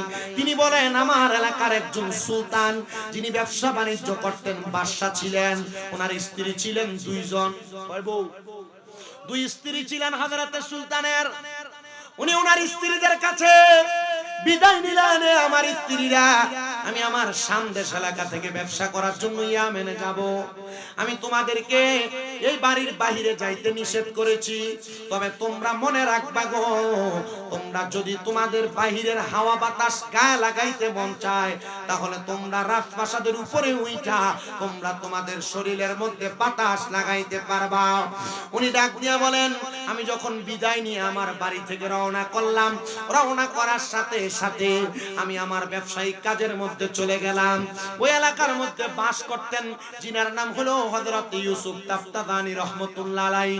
উনি বলেন, আমার একজন ছাত্র ছিল যার নাম হলো হযরত আফজাল মুরাদাবাদী। হযরত আফজাল মুরাদাবাদী বলেন, আমার বয়স তখন 18 বছর, টাকরা যুবক। যেই বয়সের মধ্যে যুবকেরা গুনার কাজ করে, বাজে পথে যায়, নেশার পথে যায়, হারাম পথে চলে যায়। হযরত আফজাল মুরাদাবাদী বলেন, আমি দুনিয়ার জমিনে থাকা অবস্থায় আমি প্রত্যেক সময় ইলম অর্জন করার জন্য আমি ওই রাজপ্রাসাদের সামনে দিয়া যাইতাম। আর আমি যখন রাজপ্রাসাদের সামনে দিয়া যাইতাম আমি তাকায়া দেখতাম রাজপ্রাসাদের সুন্দর সুন্দর দুইজন রানীমা রাজপ্রাসাদের উপরে দাঁড়ায়া দাঁড়ায়া আমার দিকে তাকায়া থাকে। আমি যখন রাজপ্রাসাদের উত্তর প্রান্তে থাকতাম একজন রানীমা আমার দিকে তাকায়া থাকতেন। দক্ষিণ প্রান্তে যখন যাইতাম আমি দেখতাম আরেকজন রানীমা আমার দিকে তাকায়া থাকে। আমি বুঝলাম না, আমি না বুঝা রাজপ্রাসাদের মহিলা বিদায় আমি তাদের দিকে না তাকায়া আমি রওনা করলাম সামনের দিকে। কিন্তু একদিন, দুই দিন, 3 দিনের সময় রাজপ্রাসাদ থেকে ওই দুইজন মহিলা আমার সামনে আগমন করলেন। আগমন করে আমার ডাক দিয়া কই, এ যুবক, তোমাকে আমাদের একটু প্রয়োজন। আমরা রাজপ্রাসাদের রানীমা, তুমি কি পারবা আমাদের প্রয়োজন মিটিয়ে দিতে? ওই যুবক ডাক দিয়া কই, হে রানীমা, যদি আপনাদের প্রয়োজন না মিটাইতে পারি তাহলে আপনারা আমাদের ব্যাপারে সালিশ প্রদান করবেন, আমাদের বিচার করবেন, আমাদেরকে জেলখানায় বন্দী করবেন, আমাদেরকে ফাঁসির কাষ্ঠ দিবেন, বাদশার কাছে বিচার দিয়ে আপনি আমাদেরকে শাস্তির ব্যবস্থা করবেন। বলেন আপনার কাজ কি? আপনার কাজ করার জন্য আমি প্রস্তুত। হযরত আফজল মুরাদাবাদী বলেন, আমি কাজ করার জন্য প্রস্তুত হইয়া এবার সেখান থেকে আমি রাত মহিলার সঙ্গে ঘরে প্রবেশ করলাম। তারা দুইজন মহিলা, আমি 18 বছরের একজন যুবককে তাদের ঘরের মধ্যে আটক করলেন আর আমার শরীরের দিকে হাত বাড়াইতে লাগলেন। আমি বললাম, এ রাত মহিলারা, আপনারা কেন আমার শরীরের দিকে হাত বাড়ান? তারা আমার ডাক দিয়ে বলতেছে, আমরা আজকে 3 দিন পর্যন্ত তোমার দিকে নজর দেই, তোমার দিকে তাকাই, তোমার দিকে তাকায়া তাকায়া আমরা তোমার প্রতি একটা কাম লালসা তৈরি হয়েছে, মানে অবৈধ মেলামেশা করার চিন্তা ভাবনা তৈরি হয়েছে। যুবক ডাক দিয়ে কয়, মহিলা, স্বয়ং আমার আল্লাহ তাআলারে ভয় করেন গো। আল্লাহরে যদি ভয় না করেন আমার আল্লাহ তাআলার কাছে আপনারা বড় জবাবদিহিতা করা লাগবে। তারা ডাক দিয়া কয়, না, আমাদের যে অন্তরে কামলাল ভালোবাসা হইছে, আমি তোমার সাথে মেলামেশা করব, নচেত তোমাকে আমার রাজপ্রাসাদ থেকে যাইতে দিব না। হাতগুলা জোর করে ডাক দিয়ে কই, মহিলা, আপনি আল্লাহর ওয়াস্তে আমাকে একটু ছেড়ে দেন, মাফ চাই, ক্ষমা প্রার্থনা করি। আপনি যদি আমারে মাফ না করেন তাহলে আমি আল্লাহর দরবারে জবাবদিহিতা করতে পারবো না। গুনার কাজ করার কারণে আমি আল্লাহ তাআলার কাছে আসামি হয়ে যাব। ওই রাত মহিলারা বারবার তারা জোর করতে লাগলেন, তাকে প্রহার করতে লাগলেন, চাবুকের আঘাত দিয়া হযরতে আফজল মুরাদাবাদীর শরীরের মধ্যে আঘাত করতে লাগলেন। আফজল মুরাদাবাদী বলেন, এ জগৎ জগতের মানুষ, আমি তখনও আমার চরিত্র বিক্রি করি নাই, আমি আমার চরিত্রের হেফাজত করার চেষ্টা করেছি। যখন দেখলাম তারা আমার মারতে মারতে রক্তাক্ত বানায়া ফেলছে, আমি বললাম, হে রাত মহিলার দল, আমি আপনাদের কাছে আপনার জানাই, আপনারা যদি আমার শরীরটাকে ভোগ করতে চান, আপনারা আমার একটা সময় দেন, আমার একটা সুযোগ দেন, আমি একটু ঘুমাবো, আমার একটু আরামের প্রয়োজন। আমি যখন ঘুমায়া যাব, আপনারা আমাকে ওই অবস্থায় আমার দেহ ভোগ করতে পারবেন। শুধু পুরুষ মানুষ জিনা ব্যভিচার করে না, পুরুষ মানুষ অবৈধ সম্পর্ক করে না। বহু প্রবাসীরা মাঝে মাঝে ফোন করে বিচার দেয়, হুজুর আমি প্রবাসে থাকি, কিন্তু আমার স্ত্রী আমার আদেশ মানে না, আমার কথা শোনে না, অন্য বাড়ির সন্তান, অন্য বাড়ির ছেলে, তারপর পুরুষের সাথে অবৈধ সম্পর্ক। না না না, কুমিল্লা চান্দিনার একটা খবর, এক পুরুষ মানুষ আমার ফোন দেয়া কয়, হুজুর জানেননি আমার মনে একটা কষ্ট, কারোর কাছে বলতে পারি না, হুজুর ওয়াজ করলে বলবেন মহিলারা যেন তাদের স্বামীর আদেশগুলা মেনে মেনে চলে, যেন ব্যভিচারে যেন লিপ্ত না হয়। আমি বললাম, আপনার কষ্টটা কি? তিনি আমার বলতেছে, হুজুর আমার 7 বছরের ইনকামের টাকা পয়সা সব আমি আমার স্ত্রীর ইনকামের স্ত্রীর আইডিতে অ্যাকাউন্টে পাঠাইছি, কিন্তু 7 বছর পরে আমার ছোট ছোট একটা বাচ্চা, 7 বছর একটা বাচ্চা 6 বছরের ফালায়া আমার স্ত্রী অন্য একটা পুরুষের সঙ্গে চলে গেছে। এই কথা বইলা বান্দাটা কাঁদতেছে বারবার। আমি বললাম, স্ত্রীকে বড় মোহাব্বত করেন, ভালোবাসেন, এই জন্য কান্দেন। উনি ডাক দেয়া কই, হুজুর না, আমার টাকা নিয়ে গেছে, আমি এটার জন্য কান্দি না, স্ত্রী চলে গেছে এটার জন্য কান্দি না। আমার স্ত্রী আরেকবার বিবাহ করলে একটা স্বামী পাবে, আমি যদি বিবাহ করি একটা স্ত্রী পাবো, কিন্তু আমার ছোট ছোট 2টা বাচ্চা, আপনি বলেন না আমার বাচ্চাগুলা কি তাদের মা বাপ পাবেনি? হুজুর আমি আমার সন্তানদের জন্য কান্নাকাটি করি, আল্লাহ যেন আমার সন্তানদেরকে ধৈর্য ধারণ করার তৌফিক দেয়। আপনি একটু খাস করে দোয়া করবেন। এ পর্দার অন্তরালের মা, জিনা ব্যভিচার করা, অবৈধ পুরুষের সঙ্গে সম্পর্কিত হওয়া, এটা বাজে কাজ, খারাপ কাজ। এই জিনা ব্যভিচার মানুষের 3টা জিনিস কমায়া দেয়। 1 নাম্বার হায়াত কমায়, 2 নাম্বার কামাই রুজির বরকত কমায়, 3 নাম্বার চেহারার উজ্জ্বলতা নূর কমায়া দেয়। এই জন্য জিনা ব্যভিচারের মধ্যে লিপ্ত হওয়া যাবে না। 3টা কাজ থেকে যদি বাঁচতে চাও, হায়াত কমে যাবে, চেহারার নূর কমে যাবে, রিজিক বন্ধ হয়ে যাবে। এই জন্য এমন জিনা ব্যভিচারের মধ্যে লিপ্ত হওয়া যাবে না। পরনারীর দিকে তাকানো যাবে না, নারীরও পর পুরুষের দিকে তাকানো যাবে না, অবৈধ সম্পর্কে লিপ্ত হওয়া যাবে না। এবার আপনারা বলেন, এই 3টা খারাপ জিনিস থেকে বাঁচার জন্য আমাদের প্রত্যেককে জিনা ব্যভিচারকে ঘৃণা করার দরকার আছে না নাই? ওয়াজ কাজে লাগবে।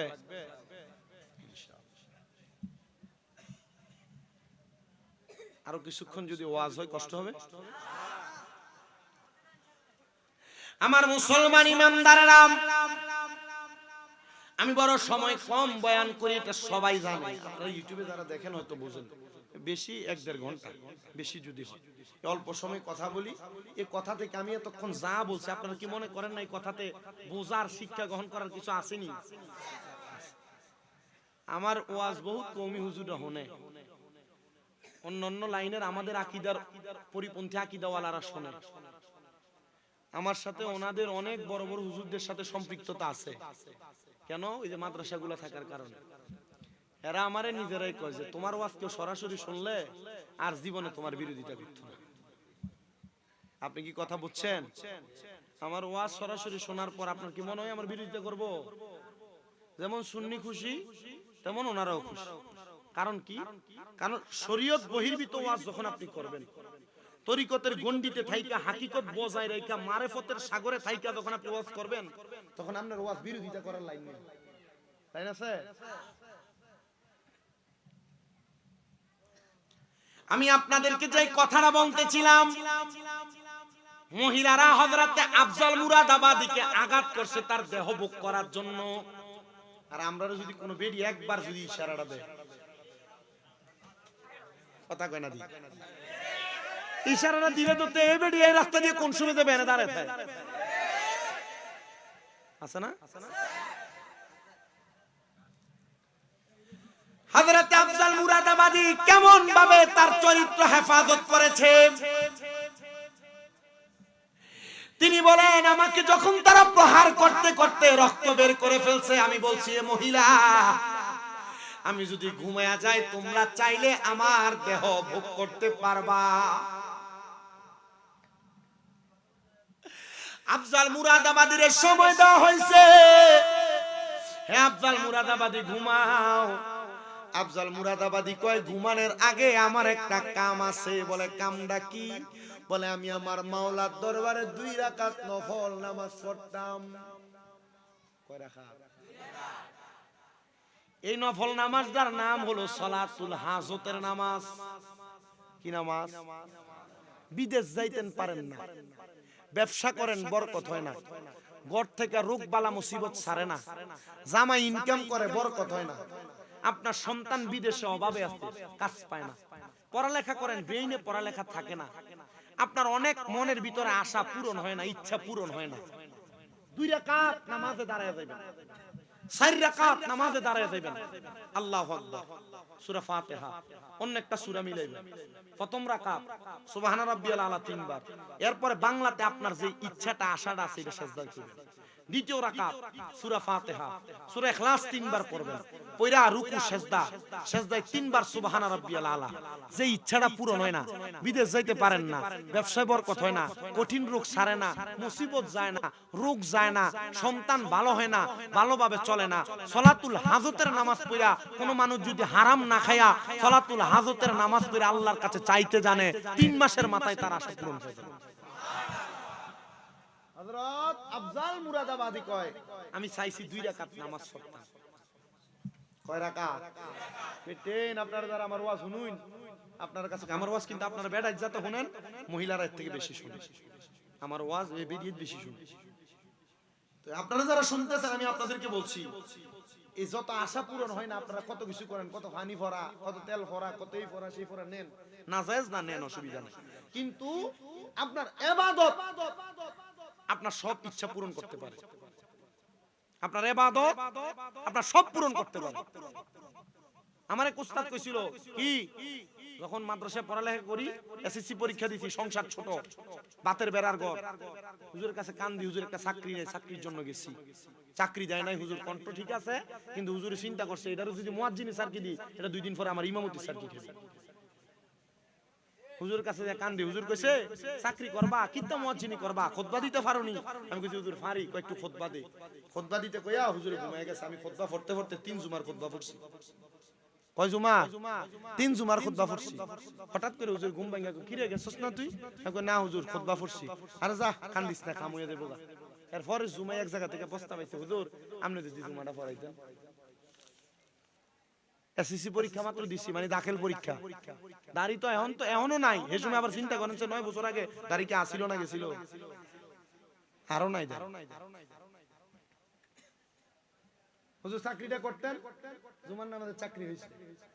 হুজুর আমার ওই দিন বলছিল তুমি এখন থেকে তাহাজ্জুদ পড়ো, আর যদি সময় পাও সময় সুযোগে ওযু অবস্থায় দুরূদ শরীফ পড়ো, দেখবা তুমি অফুরন্ত নিয়ামত পাইবা। আল্লাহর কসম কইরা কই, ছাত্র বয়স, ইয়াং বয়স, মুরব্বি বয়স, আপনি তাহাজ্জুদ করেন ফজরের আগে, আপনার মনে যে আশা যদি পূরণ না হয়, 3 মাস সময় দিলাম, হালাল খাবার খাইয়া তাহাজ্জুদ করেন, 5 ওয়াক্ত নামাজ পড়েন, দুরূদ শরীফ বেশি বেশি পড়েন, দেখবেন আপনাকে অফুরন্ত বরকত, অফুরন্ত রহমত দিয়ে আল্লাহ ভরপুর করে দিবেন। আর যদি বেশি নাও দেয়, দামি বিল্ডিং নাও দেয়, আপনার আল্লাহ তাআলা যেটা দিচ্ছে এটাতে শান্তি দিবেন। কারণ কোটি টাকা কামাই করে শান্তি নাই, বহুত বেড়াইন আছে না? লাখ টাকা কামাই করে শান্তি নাই, বহুত বেড়াইন আছে না? রিস্কা চালায়, খেতে রোয়া লাগায়, এ বেড়া দেন কত আরামের, সকালবেলা ঘুমায়, রাতে ঘুমায়, আসেনি? এটা মাওলার ফয়সালা, এটা আপনি মানলো ঠিক না মানলো ঠিক। উনি বলেন আমার 2 রাকাত নামাজের সুযোগ দাও, আর একটু ঘুমাইতে সুযোগ দাও। উনি 2 রাকাত নামাজ আদায় করলেন, নামাজ আদায় করে আল্লাহর কাছে দোয়া করতে লাগলেন, হে আল্লাহ আমি আমার ইজ্জতের জন্য তোমার কাছে ক্ষমা প্রার্থনা করি, জানি না আমি আমার ইজ্জত রক্ষা করতে পারবো কিনা। ইজ্জত ভিক্ষা চাইতো এতদিন মহিলারা, এখন ইজ্জত ভিক্ষা চাই পুরুষেরা। ও পুরুষ মানুষ, শুধু মহিলারা ঘোমটা দিয়া পর্দা করবে না, না না, পুরুষেরও পর্দা আছে। তুমি যে তোমার গায়ের মধ্যে গেঞ্জি ছাড়া গরম বইলা রাস্তা দিয়া হাঁটো, প্যান্ট পরো সিরা সিরা, না না না, তুমি পুরুষেরও পর্দা আছে। তুমি বুক দেখাইবা, ব্রেন শক্তি কমে যাবে, ব্রেন শক্তি কমে যাবে, ব্রেন শক্তি কমে যাবে। এজন্য মা বোনেরা ছোট বাচ্চাদেরকে খালি গায়ে রাখবেন না, যুবকেরা খালি গায়ে থাকবেন না, বৃদ্ধরা যত বয়সী হোক না কেন খালি গায়ে থাকবেন না, উদাম শরীরে থাকবেন না। ব্রেন শক্তি লোপ পাবে, ব্রেন শক্তি লোপ পাবে, কমে যাবে। এবার আপনারা বলেন, ইসলামের মধ্যে সকল সমস্যার সমাধান আছে না নাই?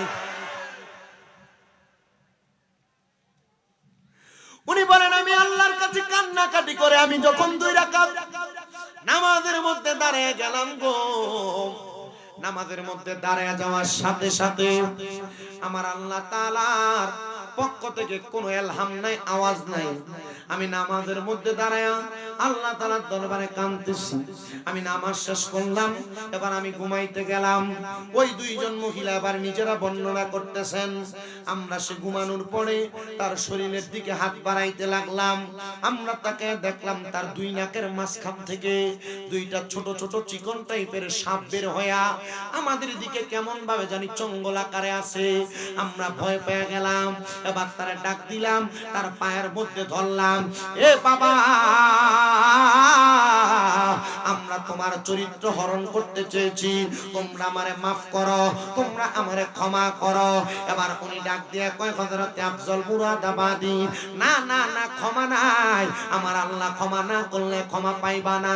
তোমরা যে গুনার কাজ করতে গেছো, আল্লাহর দরবারে কি তোমাদের অন্তরে একটু ভয় কাজ করে নাই? তোমরা কি জানো না, লা ইয়াস্তাবি আসহাবুন নারি ওয়া আসহাবুল জান্নাহ, জাহান্নামী আর দুজক জান্নাতীর এক রকম না। যারা জাহান্নামী তারা বড় নিকৃষ্ট, যারা জাহান্নামী তারা বড় খারাপ, যারা জাহান্নামী তারা বড় বিরল। এই মানুষগুলা জাহান্নামের মধ্যে বড় কষ্ট পায়। এই কথা বলার সাথে সাথে মহিলা 2 জন ডাক দিয়া কয়, যুবক, তুমি এত ছোট মানুষ, তোমার ভিতরে খোদা ভীতি দেখা আমাদের অন্তরে খোদা ভীতি তাকওয়া লাগছে। কেমন তাকওয়া? আল্লাহ কোরআনুল কারীমে কয়, ইয়া আইয়ুহাল্লাযীনা আমানুত্তাকুল্লাহা ওয়াল তানজুর নাফসুম মা কদ্দামাত লিগাদিন ওয়াত্তাকুল্লাহা ইন্নাল্লাহা খাবীরুম বিমা তা'মালুন। আল্লাহ কয়, হে ঈমানদারেরা, তোমরা আমি আল্লাহকে ভয় করো। ওয়াল তানজুর নাফসুম মা কদ্দামাত লিগাদ, তোমরা প্রত্যেকেই তোমাদের পূর্ববর্তীদের দিকে তাকানো উচিত, তারা তাদের সামনের জন্য কি প্রেরণ করেছে। তারা তো সামনের জন্য কিছুই প্রেরণ করতে পারে নাই। আমাদের আগের মানুষেরা গুনাহ করে কবরে গেছে, এর আগের মানুষেরা গুনাহ করে কবরে গেছে, কিন্তু এক জাত ছিল গুনাহ করে নাই, আল্লাহর ইবাদত করে কবরে গিয়েছে। তারা ইন্তেকাল করে কবরে যাওয়ার পর এক জাত ভালো আছে আর এক জাত খারাপ আছে। আল্লাহ ভালো আছে কারা? আল্লাহ কয়, আসহাবুল জান্নাতি হুমুল ফাইজুন, তারা জান্নাতি, তারা ভালো আছে, তারা সফল কাম। এবার আপনারা বলেন, আজকে হোসেনপুর নুরুল আনা নুরুল সুন্নি যুব সংগঠনের এই জান্নাতের বাগান মাহফিলটা কি জান্নাত পাওয়ার জন্য না জাহান্নাম পাওয়ার জন্য? মারহাবা, জোরে কন্যা মারহাবা। এ মুসলমান ইমানদার, এ নবীর উম্মতের দলেরা, এবার ওই 2 জন মহিলা রাজপ্রাসাদ ত্যাগ করে দিলেন। ত্যাগ করে রাজমঞ্জিলের একবারে পশ্চিম অংশে গুহার মধ্যে যে কান্না করে, আল্লাহ গো, আমরা তো আমাদের গুনার জন্য পেরেশান, আমরা গুনাহ করেছি, আমরা অন্যায় করেছি, তুমি আমাদেরকে মাফ করে দাও, মাফ করে দাও বলে বলে কান্না করে। 1 দিন 2 দিন 3 দিন করে 4 দিন অতিবাহিত হয়ে গেছে, কিন্তু আমার আল্লাহর দরবার থেকে কোনো আওয়াজ আসে না। এবার বাদশা শাম দেশ থেকে ইয়ামেনে গেছেন ব্যবসা করতে। ইয়ামেন থেকে শামে আইসা রাজপ্রাসাদে প্রবেশ করে স্ত্রীদেরকে ডাক দেয়। অন্য দিনের মতো একজন স্ত্রীও বাদশার সামনে আগে আসে না। এবার বাদশা ডাক দিয়ে কয়, আমার স্ত্রীরা বুঝি তাদের আরামালয়ের মধ্যে আরাম করতেছে। পরে প্রবেশ করে দেখতেছে শরীর রক্তাক্ত অবস্থায় একটা ছেলে ঘুমাইতেছে। ডাক দিয়া কয়, সন্তান, এ যুবক তুমি কে গো, তোমার পরিচয় কি? উনি ডাক দিয়ে আমার কোনো পরিচয় নাই, আমি এলাকার একজন সাধারণ প্রজা, আপনার এলাকায় বসবাস করি। তো তোমার শরীর কেন এমন রক্তাক্ত? বলে আপনার স্ত্রীরা করেছে। বলে আমার স্ত্রীরা কোথায়? বলে আপনার স্ত্রীরা আমার কাছে তওবা করে আল্লাহর কাছে মাফ চাওয়ার জন্য ঘর থেকে বের হয়ে গেছে। বলে আমি আমার স্ত্রীদেরকে বলেছিলাম তারা যেন ঘর থেকে না বের হয়, তারা বুঝি আমার আদেশ অমান্য করেছে। কইরে আমার স্ত্রীরা কোথায়? তুমি যদি না বলো তাহলে তোমাকে ফাঁসির কাস্টে দেওয়া হবে, তুমি হয়তো আমার স্ত্রীদেরকে হত্যা করেছো। বলে না না না, আপনি আমার ফাঁসির কাস্টে দিয়েন না। বলে তাইলে আমার স্ত্রীদেরকে খুঁজা আনো। বাদশা ডাক দিয়া যখন এই কথা বললেন, ছেলে ডাক দিয়ে কয় আল্লাহ এতক্ষণ আমার জিনা থেকে বাঁচাইয়া বাদশার ফাঁসির কাস্টে আমার ফালাইলা। বাঁচাইছে কোন থেকে? জিনা থেকে। কিন্তু এখন বাদশা কয় বউ যদি না আইনা দেশ কি করব? ফাঁসি দিবা। কয় আল্লাহ জিনা থেকে বাঁচার পরে ফাঁসি দিইবালা। জানাবে বিচার চাইতে ফাঁসি হয়ে মরে যাওয়া। আপনি বুঝেন বুজুর্গানে দিনটা তাদের জীবন কিভাবে কাটায় বুজুর্গ হয়েছে, আর আমরা বুজুর্গ না, আমরা বুজুর্গ। কথা বলেন না কেন? বুজুর্গানে দিনদের জীবন, বুজুর্গানে দিনদের শালীনতা, বুজুর্গানে দিনদের চলাফেরা, ইবাদত, আমল, ইখলাস এগুলা ছিল আলাদা আল্লাহ পাওয়ার রাস্তা। আর আমাদের ভিতরে বুজুর্গি আছে, আমরা হারাম খাই, পরের হক খাই, মিছা কথা কইয়া খাই। আমাদের মধ্যে বুজুর্গি আসবে কই থেকে? তাহলে আমাদের বুজুর্গি অর্জনের দরকার আছে নি? আমরা শুধু শুধু পিসাবের হাত ধরলে হবে না, নিজেও তো ওলি হওয়া লাগবে। কি রিস্কার ড্রাইভার চাইলে ওলি হইতে পারতো না? কই আপনি যে মুরিদ হওয়ার পর পীরের কাছে গেছেন, কোনদিন কইছেন হুজুর আমি ওলি হইতাম চাই, আমার এমন একটা রাস্তা আমার দেখায় দেন? কইছেন কোনদিন? এটা বইয়া থাকলে পিসাবের কাছে কইয়েন কইয়েন মুরাকাবা কেমনে করে শিখকেন, মুশাহাদা কেমনে করে শিখকেন? বলে হুজুর আপনি তো পীর, আপনি তো আমাদের দায়িত্ব নিছেন, তা আমরা ওলি হই না, আল্লাহর লগে একটা প্রেমের কানেকশন লাগাই না, আমরা মুরাকাবা করে রাসূল দেখি না, আমরা শিখান না? কইছেন নি কোনদিন? তা আমরা পিসাবরা দোষ দিতাম কেমনে? দোষ আমরা মুরিদরা। কথা কয় না, দোষ কার? মুরিদরা। ভাইজান যারা আপনারা যুবক আছেন, এখন থেকে হক্কানি একটা পীর ধরেন, হক্কানি একজন শায়েখ মুরব্বি ধরেন। বলে হুজুর পীর ধরতাম কেমনে? হুজুর মা বাপ না আছে। আর মা বাপ তোমার দুনিয়া দেখাইবো, হক্কানি পীর তোমার আখিরাত দেখাইবো। হুজুর হক্কানি পীরটা চিনতাম কেমনে? এখন সিনারও একটা উপায়ের দরকার। ইবনে মাজাহ শরীফ 303 নাম্বার পৃষ্ঠার হাদিস, আল্লাহর নবী কই ইজা রুকু যুকিরাল্লাহু আযজা ওয়া জাল্লা, যার চেহারার দিকে তাকাইলে আল্লাহর কথা মনে হয়ে যায়, এটাই হক্কানি পীর। কার কথা মনে হয়? আল্লাহর কথা মনে হইবে হক্কানি পীর দেখে। বলে হুজুর আমরা তো আল্লাহরে দেখছি না, তো আল্লাহর কথা মনে হইবে কেমনে? হক্কানি পীরের ঈমানের পাওয়ার, হক্কানি পীরের আমলের ধৈর্যতা, আমলের গভীরতা তোমারে বোঝাই দিবে, এটা হক্কানি পীর। কথা কই না? তাহলে হক্কানি পীর চিনার উপায় জানলাম আমরা না? তাহলে হক্কালে পথভ্রষ্ট হওয়ার লাইন নেই, পথভ্রষ্ট হওয়ার লাইন নেই। আমরা যারা সুন্নি আকাইদা আহলে সুন্নাত ওয়াল জামাত আমরা দাবি করি আমাদের পথটা সুন্দর, সহজ, সঠিক। আমি আমার ওয়াজে কাউরে গালাগালি, কাউরে বাতিল ফেরকা এটা সেটা বললে আমি বিভক্ত করি না। কেন করি না? আমি যদি সবাই যদি গালাগালি করে বকে, আমারটা যে বালা তারার বুঝাইবো কেডা? কথা কই না? আমরা যে আকীদা অনুসরণ করি, আমরা নূর মানি, হাজির নাজের আকীদা, গায়েবের আকীদা, সালাতু সালামের আকীদা, জানাজার পরে দোয়ার আকীদা, এগুলো আসেনি? এটা আমরা করি, এটা আমাদের আকীদা। কেউ যদি না করে এটা তাদের আকীদা। ঠিক আছে না? আপনি যদি এই আকীদার মোতাবেক যদি কোনো পীর ধইরা যদি এই দলে না থাকেন, আপনি মরার পরে দামনের ফুতে আপনার লেগে দোয়া করতো না। কথা বুঝেন না মনে হয়? আপনি মারা যাওয়ার পর আপনার নাতি তো দোয়া করতো না। এজন্য কম বয়স থাকতে এদেরকে দরবার মুখী বানান, তরিকতপন্থী বানান, পীর মাশাইখের সোহবতে নিয়ে যান। আল্লামা জালালউদ্দিন রুমি মস্তবি রুমিতে কয় সোহবতে সালে তোরা সালে কোনা। ভালো মানুষের সোহবতে থাকলে ভালো হইবা, সোহবতে তালে তোরা তালে কোনা। খারাপ মানুষের সোহবতে থাকলে খারাপ হইবা। মারহাবা।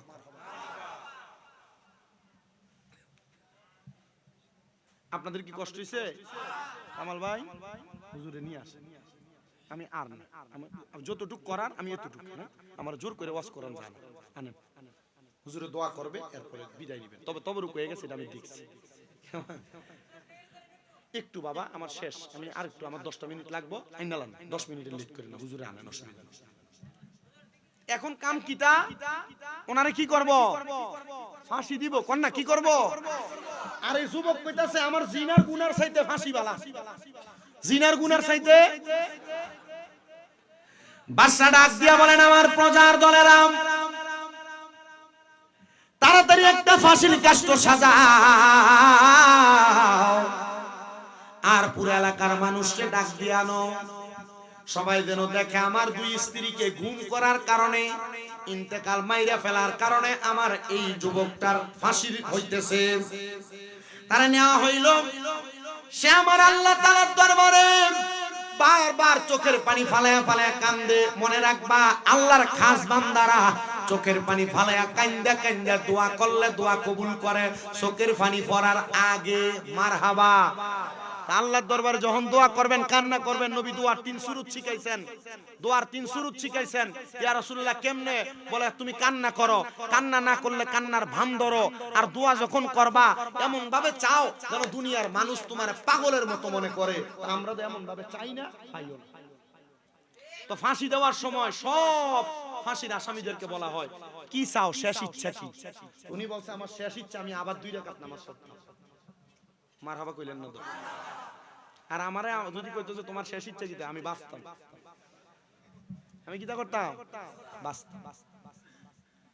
যুবকটা ডাক দিয়া বলেন, হুজুর আমি 2 রাকাত নামাজ পড়তাম। ওই যুবক 2 রাকাত নামাজ পড়তে, আর হাজার হাজার মানুষ সামদেশের বাদশার বাড়ির সামনে, আরে একটা যুবক তার বাদশার স্ত্রী 2 জনকে ঘুম করার কারণে, মেরে ফেলার কারণে ফাঁসি দেওয়া হবে। কত সুন্দর যুবক, আরে কেমনে রে তারে ফাঁসি দিব? সব মানুষ আছে, কিন্তু এলাকার একজন পাগল ব্যক্তি আরে চিল্লাইতে চিল্লাইতে রাস্তা দিয়ে আসে। বাদশার 2 জন স্ত্রীরে গুম করে ফেলার কারণে, মাইরা ফেলার কারণে একটা টাকরা যুবক ইমানদাররে ফাঁসি দেওয়া হইতেছে। যখন চিল্লাইতে চিল্লাইতে আসে, বাদশার 2 স্ত্রী রাজপ্রাসাদের পশ্চিম দিকে গুহার ভিতরে কামবে। কার কাছে? কি লাগা? যে ফাপ করছে ফাপের লাগা। মহিলারা জামাইয়ের কথার অবাধ্য বহুত হইছো, স্বামীরে বহুত দমক দিছো, স্বামীর মা বাপরে বহুত দম খাইছো। বাবারা আপনারা বউ বহুত মারছেন, হারাম বহুত খাইছেন। আপনারা কোন আল্লাহর কাছে মাফ চাইলে আল্লাহ মাফ করার ক্ষমতা আছেনি? মহিলা 2টা গুহার ভিতরে কাঁদতেছে, কিন্তু ওই যে ফাগলা চিল্লাইতে চিল্লাইতে কইতেছে, এই বাদশার স্ত্রীরে মাইরা ফেলার কারণে টাকরা একজন যুবককে ফাঁসি দেওয়া হবে। তারা মহিলারা শুনে গেছে, শুনে দৌড়ায়া দৌড়ায়া ওই মহিলাটা, 2 জন মহিলা বাদশার সামনে হাজির। ওগো বাদশাহ, আপনি ওই যুবকটারে মাইরেন না, ফাঁসি দিয়েন না। এই যুবক আমাদেরকে মারে নাই, আমরা যুবকের চরিত্র হরণ করার জন্য চাইছিলাম, আমরা তার চরিত্র হরণ করতে পারি নাই। তার কাছে আমরা যখন তার দেহ ভোগ করার জন্য গিয়েছি, সে আমারে বাধা দিয়া তার কাছ থেকে ফিরিয়ে দিছে। আর ফিরিয়ে দেওয়ার কারণে আমাদের অন্তরে হেদায়েতের নূর আলোকিত হয়েছে। আর ওই হেদায়েতের নূর পাইয়া আমরা রাজপ্রাসাদ ছাইরা জঙ্গলার গুহার মধ্যে ইবাদতে মশগুল হয়ে গেছে। আর এই জন্য বুঝি আপনি যুবকটারে ফাঁসির কাষ্ঠে ঝুলাইতেছেন। মাইরেন না, মাইরেন না। বাদশার সাথে সাথে ওই যুবকটারে ফাঁসি থেকে সরাইয়া দিলেন। সরাইয়া দিয়া সাথে সাথে বাদশার যখন তারে সরাইয়া দিলেন, ছেলেটা আল্লাহর দরবারে একটা সিজদা দিয়া আল্লাহরে ডাক দিয়ে কয়, আল্লাহ তুমি কোনোদিন সত্যবাদীদেরকে শাস্তি দাও না, আর যদি শাস্তি দাও তাদেরকে সর্বশেষ শাস্তির মাধ্যমে নিয়ামত দাও। আল্লাহ গো, তুমি আমারে ফাঁসির মধ্যে ঝুলাইতে চাইছিলা, কিন্তু এখন আমার বাদশা পারে নাই, তুমি আমারে অসংখ্য নিয়ামত দিলা, এই নিয়ামত আমি কখনো ভুলবো না। আমার আল্লাহ তাআলার দরবারে আল্লাহ বলে একটা চিৎকার মারছে যুবকটা। সবাই উপস্থিত বলতেছে, আল্লাহ বলে চিৎকার মারার পরে ওই যুবক আর সিজদা থেকে মাথা উঠায় নাই। যুবকটা ইন্তেকাল করছে, এলাকার সব মানুষ তার জানাজা করে দাফন করে দিছে। সবাই বলে, হায় রে, এই যুবকটা যে আল্লাহ কইয়া চিৎকার দিয়া মরছে, দেখি জান্নাতি না জাহান্নামী আমাদের জানতে বড় ইচ্ছা হয়। এলাকার মানুষ সবাই রাত্রবেলা যখন ঘুমাইছে, ঘুমের ঘরে সবাই দেখতেছে জান্নাতের হুরপরীরা ওই যুবকের খেদমত করতেছে। আরে পড়বি পড়বি ওলের যুবক, নামাজটা পড়লি না,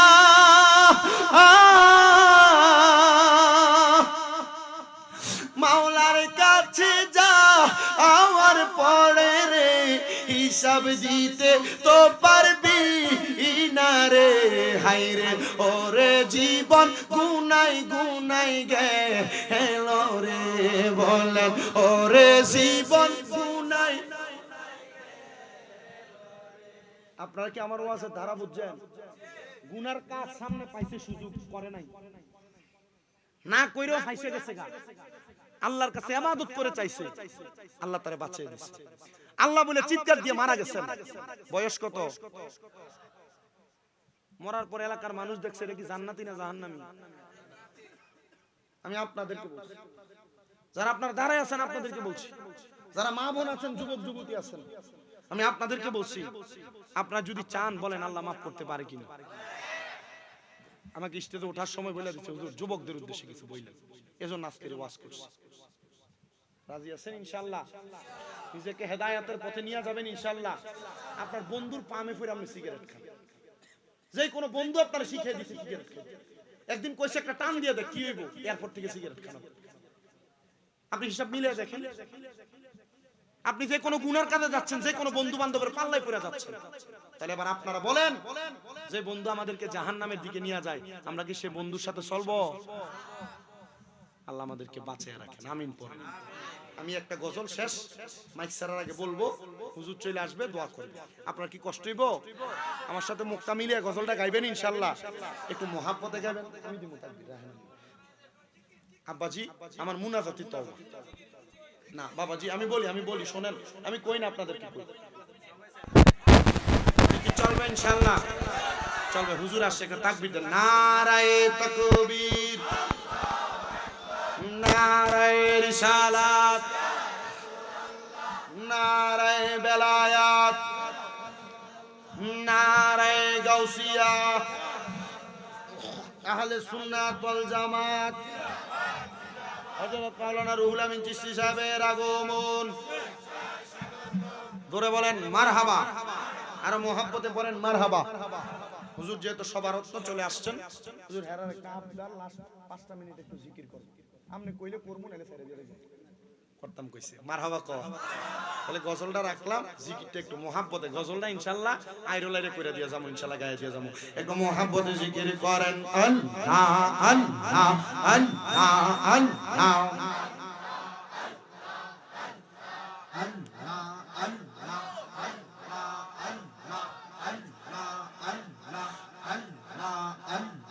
নবীর প্রেমে পাগল হইলে, আমার নবীর প্রেমে পাগল হইলে আল্লাহ তাআলা খুশি। নবীর দরুদ পড়ব দিবা নিশি, মাশাআল্লাহ আল্লাহ আল্লাহ। নবীর প্রেমে পাগল হইলে আল্লাহ তাআলার দিদার মিলে গো, মারহাবা। প্রমাণ আছে হযরত বিল্লাল বানছে প্রেম রশি, নবীর দরুদ পড়ব দিবা নিশি, মারহাবা আল্লাহ আল্লাহ। নবীর প্রেমে পাগল হইলে, আমার নবীর প্রেমে পাগল হইলে আল্লাহ তাআলা খুশি। নবীর দরুদ পড়ব দিবা নিশি, মারহাবা আল্লাহ আল্লাহ। কি মায়া লাগাইল মদিনা পাগল আইলো রে, সোনার মদিনা উদাসী বানাই লো, মারহাবা আল্লাহ আল্লাহ। সোনার মদিনা পাগল বানাইলো, মারহাবা আল্লাহ আল্লাহ। মদিনার পাক রওজার মাঝে শুইয়া আছে আমরার প্রিয় নূর নবীজি, যে মারহাবা।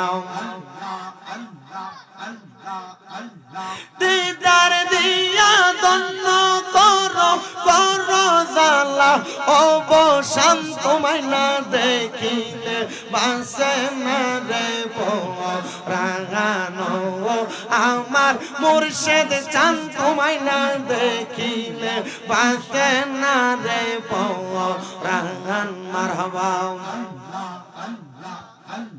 যেই দিন তোমার নামটি শুনিলাম গো দয়াল নামটি শুনিলাম তোমার নামের প্রেমওয়ালা গলাতে রাখলাম মারহাবা হাই গো যেই দিন তোমার নামটি শুনিলাম গো দয়াল নামটি শুনিলাম তোমার নামের প্রেম মালা গলাতে রাখলাম মারহাবা দিদার দিয়া ধন্য করো করো জালা অবসান তোমায় না দেখিলে বাঁচে না রে পরাগানো আমার মুর্শিদ চান তোমায় না দেখিলে বাঁচে না রে পরাগান মারহাবা আপনি পাঞ্জা তঙ্গ নবীজি আপনি পাঞ্জা তঙ্গ নবীজি আপনি পাঞ্জা তঙ্গন মারহাবা হযরত আলী মা ফাতেমা হযরত আলী মা ফাতেমা হাসান হুসাইন দোগো নবীজি আপনি পাঞ্জা তঙ্গন মারহাবা পাঞ্জাতনের দোহাই দিলে দূরে যাই সমর পাঞ্জাতনের দোহাই দিলে দূরে যাই সমর পাঞ্জাতনের উসিলাতে পাঞ্জাতনের উসিলাতে পাঞ্জাতনের নাম জপিয়া হয় যেন মরণ ও গো নবীজি আপনি পাঞ্জাতন মারহাবা লা ইলাহা ইল্লাল্লাহু মুহাম্মাদুর রাসূলুল্লাহ সাল্লাল্লাহু আলাইহি ওয়াসাল্লাম আলহামদুলিল্লাহ আমি যতটুকু বয়ান করেছি এই বয়ান থেকে যা শ্রবণ করেছেন আল্লাহ আমাদেরকে শ্রবণ অনুযায়ী